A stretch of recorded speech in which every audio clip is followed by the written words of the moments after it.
কিন্তু এই যে কাশ্মীরের যে ঘটনা অত্যন্ত দুঃখজনক ঘটনা, কিন্তু যেভাবে কাশ্মীরটাকে নিয়ে ধর্ম নিয়ে রাজনীতি করা হচ্ছে, কি বলবেন? আসলে কাশ্মীরের এই ঘটনা, সন্ত্রাসবাদী হামলা ঘটেছে তো ধর্মভিত্তিক রাজনীতি করার জন্যই।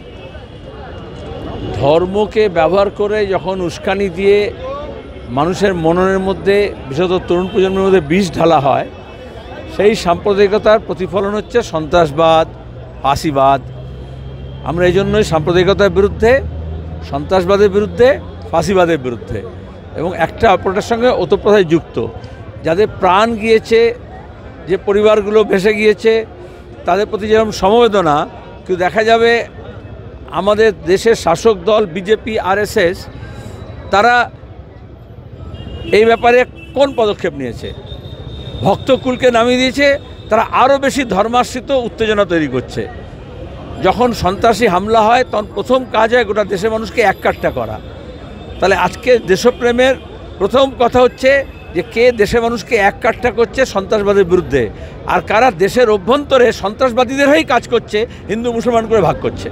কেন্দ্রের সরকার নিরাপত্তা দিতে পারছে না, আর কেন্দ্রেরই একটা মিনিস্টার শুভেন্দু অধিকারী, উনি কিন্তু ধর্মের বিভাজন করেই যাচ্ছে। এখনও শুভেন্দু অধিকারী মন্ত্রী করেনি, মন্ত্রী করার লায়ক মনে করেনি। আর দ্বিতীয়ত হচ্ছে বিজেপির আরেক নেতা এই সন্ত্রাসবাদী হামলার 10 দিন আগে ওই গুলমার্গে ম্যারেজ অ্যানিভার্সারি করছিল, তাতে সব বিশিষ্ট নেতারা গিয়েছিল, তার জন্য সমস্ত সুরক্ষা ব্যবস্থা ছিল। কিন্তু যেখানে ঘটনাটা ঘটলো সেখানে কিন্তু কোনো সুরক্ষা ব্যবস্থা ছিল না।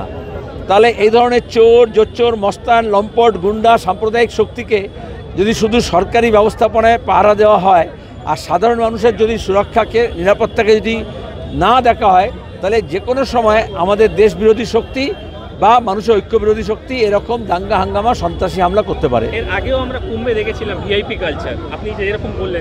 বললাম, এখনও তুমি দেখবে এইসব চোর, জোচ্চোর, লম্পটরা যারা তৃণমূল থেকে বিজেপিতে গেছে, তাকে কত বাহিনী পাহারা দেয়।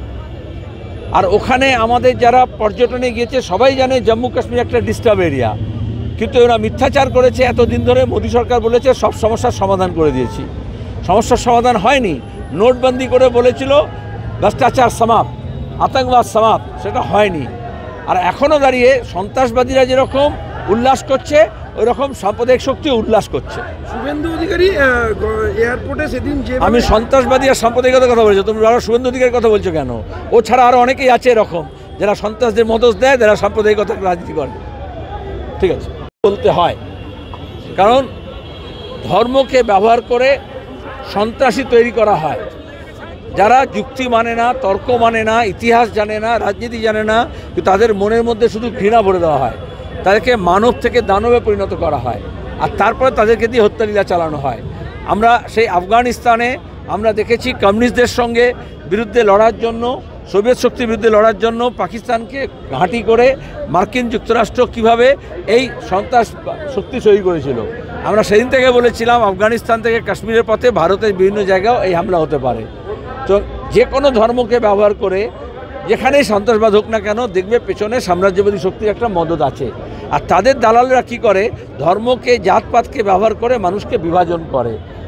যখন বহু সংখ্যকের যে সাম্প্রদায়িকতা সেটা যখন শক্তি পায় তখন সেটা ফাঁসিবাদ হয়, অল্প সংখ্যকের যে সাম্প্রদায়িকতা সেটা যখন শক্তি পায় তখন সেটা সন্ত্রাসবাদ হয়। এজন্য সন্ত্রাসবাদের বিরুদ্ধে, সাম্প্রদায়িকতার বিরুদ্ধে লড়তে হবে। সাম্প্রদায়িকতা কখনো সন্ত্রাসবাদের জবাব হতে পারে না। সন্ত্রাসবাদকে জন্ম দেয় সাম্প্রদায়িকতা।